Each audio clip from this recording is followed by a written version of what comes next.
Schönen Abend alle zusammen. Vielen Dank, dass Sie sich heute Zeit genommen haben, um mit uns über das Thema Schottergärten zu reden. Das ist ein europäisches Phänomen. Also das ist nicht nur in Luxemburg und Deutschland, Schweiz und Österreich so, sondern wir haben in ganz Europa diesen Trend, dass praktisch Flächen zugeschüttet werden mit mineralischem Material. Ja, was ist das Problem?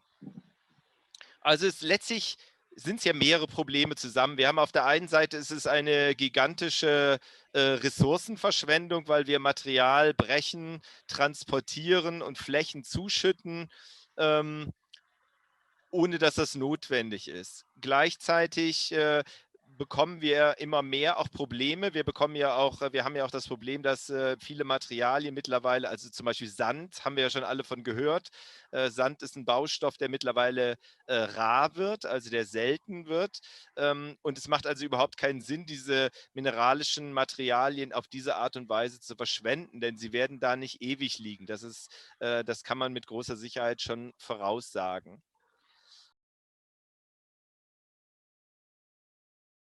Wir bekommen nicht nur gesichtslose Siedlungsräume, die vollkommen identitätslos sind, sondern wir haben eben tatsächlich durch diese vorher beschriebenen Geschichten, dass wir eben Aufheizung haben, dass wir Strahleneffekte haben, dass wir kaum noch Vegetationsflächen haben, haben wir eben tatsächlich das Problem, dass unsere Siedlungen gesichtslos werden und gleichzeitig auch lebensfeindlich.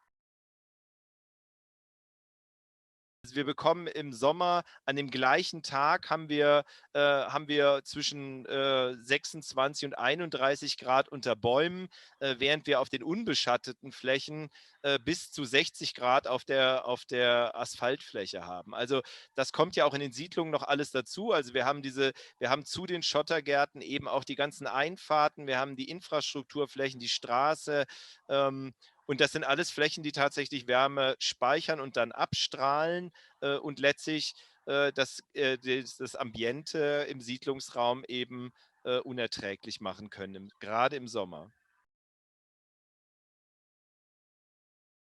Hier ist eigentlich nicht mehr viel Platz für Lebensräume letztlich. Ganz oft ist es natürlich mangelndes Wissen. Die meisten Menschen sagen, na ja, das ist ja nur bei mir und die wissen auch gar nicht, was das für Auswirkungen auf Klima, auf Luftqualität, auf das Bodenleben, auf die Biodiversität hat.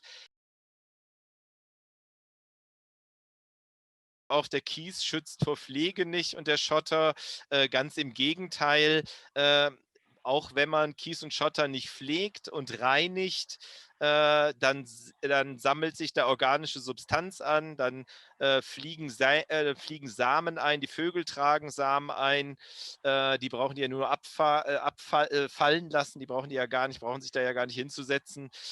Und dann fangen an, sich Pionierpflanzen anzusiedeln. Man sieht das hier auch ganz schön vom Rand her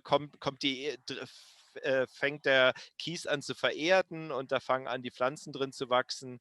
Und so sieht so eine Fläche dann sehr schnell unordentlich aus. Deswegen kann man eigentlich sagen, Kies- und Schotterflächen sind nicht wirklich pflegeleicht.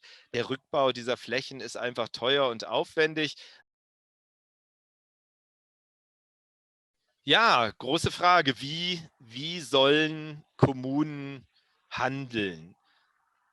Ich würde immer sagen, Kommunikation, Kommunikation, Kommunikation. Ich glaube grundsätzlich in ganz vielen und gerade wenn es um das Thema Nachhaltigkeit gibt, reden wir viel zu wenig mit unseren Bürgern. Die Verbotsgeschichte, die wurde in Deutschland ja sehr intensiv diskutiert. Soll man verbieten oder soll man nicht verbieten? Und ich bin grundsätzlich der Meinung, musste wahrscheinlich in dem Fall verbieten, um letztlich mal eine Referenz zu schaffen irgendwie. Letztlich wird davon ja kein Schottergarten erstmal zurückgebaut und ich glaube, es wird auch keiner verfolgt, der Schotter- und Kiesgärten hat. Aber letztlich geht es darum, die Hemmschwelle zu heben und den Leuten zu sagen, oh, es ist verboten. Und dann setzt der Nachdenkprozess ein. Also wir sind der Überzeugung aus diversen Gründen, dass man als Gemeinde trotzdem ein klares Signal geben sollte und sagen soll, Das möchten wir nicht haben in unserer Gemeinde. So wie man die Farbe der Fassade regelt oder Gott weiß was, denken wir auch, dass man als Gemeinde sagen soll, nee, wir möchten das nicht. Aus allen genannten Gründen, Erhitzung, Biodiversität, Sterilität und so weiter. Wenn eine Gemeinde Abstände von Mauern und Höhe von Mauern und Farben von Fassaden regeln kann, dann auch dieses. Man kann Verbot sagen, man kann auch sagen, es eben regeln und bestimmen. Das Zweite ist, dass wir auch als Mouvement Ökologique sagen, die Leute werden eigentlich zugeschüttet von dem, was sie alles unterlassen sollen oder machen sollen. Also ich glaube, mittlerweile haben wir 10, 15 Empfehlungen, die Gemeinden immer wieder bei einem neuen Siedlung sollen, bei einem neuen Hausbau weiterreichen sollen. Irgendwann ist man auch als Einzelner erdrückt, sagen wir immer, von all diesen Handlungsempfehlungen und den Appellen. Und wir denken, dass es auch die Rolle der Politik ist, da einfach einen Rahmen abzustecken, dass nicht jeder sich immer wieder die Frage stellen soll, soll ich nicht, ist es gut, ist es nicht? Und man kann ja auch nicht mehr alle Informationen verarbeiten, die man immer so kriegt. Es soll einfach klar unserer Meinung nach geregelt sein und dann weiß man, wo es dran ist. Also ich gehe recht kurz dadurch. Was sehr, sehr wichtig ist, das ist nachträglich kann man die Schottergärten natürlich nicht mehr verbieten. Also die es da gibt, die gibt es.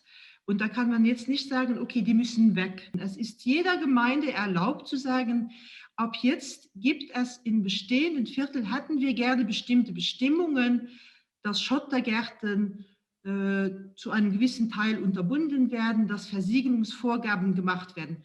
Also es gibt 4 Möglichkeiten auf kommunaler Ebene, die herausragend sind, um legislativ Schottergärten einzudämmen. Und jetzt habe ich hier mal einfach ein paar Alternativen aufgezeigt. Das ist eigentlich mal ein Kiesgarten sozusagen, also mit kiesigem Material bepflanzt, mit Stauden. Und hier sieht man auch diese Dynamik, die da drin steckt. Und das sind natürlich Bilder, die letztlich alle Leute begeistern. Das hier sind so Magerwiesen, die sind auch eher aus dem kommunalen Bereich, wie man sie gestalten kann, durch Rücknahme von Pflege, durch Reduktion der Mähintervalle und dadurch das Abfahren des Mähgutes oder das Abziehen des Mähgutes bekomme ich ganz magere Wiesen sozusagen, wenn ich entsprechenden Boden habe.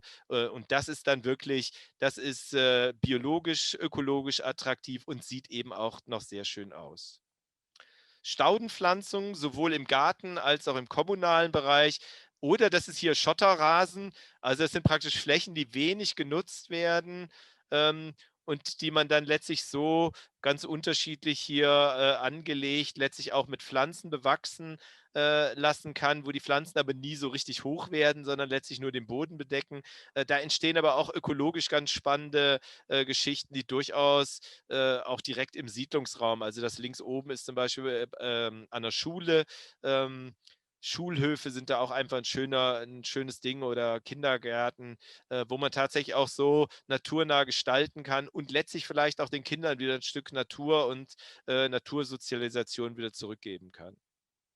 Links und rechts ist aus meinem eigenen Garten, das ist auch Prinzip pflegeleicht. Also ich habe keine Zeit, ich will nicht viel pflegen und trotzdem muss man ja auch sagen, und da kann man die Leute auch so ein bisschen ranführen, dieses Pflegen, das sind so auch so althergebrachte Bilder. Also die Leute haben immer noch das Gefühl von ihrer Oma oder Opa, die da durch den Garten gekrochen sind, mit der Hacke zwischen den Rosen alles sauber und schwarz gemacht haben.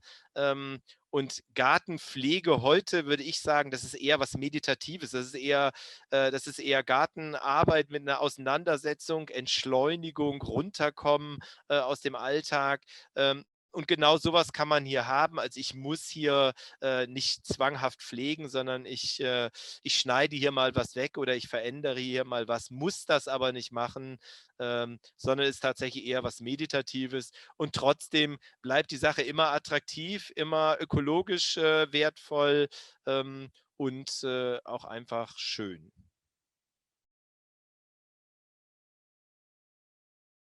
Ja, wenn jetzt keine Fragen mehr kommen, dann würde ich noch den Moment nutzen, um ein bisschen Werbung zu machen für unsere nächsten Veranstaltungen. Die sind nämlich auch ganz in diesem Thema.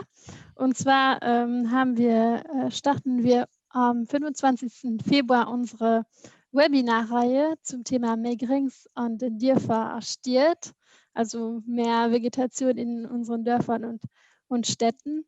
Und genau, das sind Seminare, die richten sich an ein sogenanntes Public Averti, also vor allem auch an die verschiedenen Ministerien, Verwaltungen, Gemeinden, Landschaftsgärtner, aber auch Architekten, aber natürlich auch an alle interessierten Bürger und Bürgerinnen. Und da kann man sich online anmelden. Wie gesagt, am 25. Februar geht es los mit der Auftaktveranstaltung und danach ist dann jeden Donnerstag von 5 Uhr bis ungefähr 19 Uhr ein Fachseminar zu verschiedenen Themen. Also da geht es dann im ersten Fachseminar um Stadtbäume, im zweiten um Fassadenbegrünung, im dritten um Dachbegrünung und so weiter. Also das ganze Programm finden Sie auch auf unseren jeweiligen Internetseiten und da können Sie sich dann auch anmelden. Vor allem die Auftaktveranstaltung, denke ich, Michael gibt so einen absolut schönen Rahmen, die Funktionalität von Stadtgrün, sowohl aus sozialer Sicht, also auch als Wohlfühleffekt für Menschen, über Gesundheitsaspekte bis zum Klimaschutz und Biodiversität. Wir haben wirklich 2 Top-Referentinnen, die versuchen, einen Überblick zu geben, warum ist das Ganze so wichtig? Und da sollte wirklich jeder teilnehmen, der sich fürs Thema interessiert, auch wenn er vielleicht in einem spezifischeren Sektor eben nicht so interessiert ist. Aber die Auftaktveranstaltung, glaube ich, wird richtig toll. Genau. Wir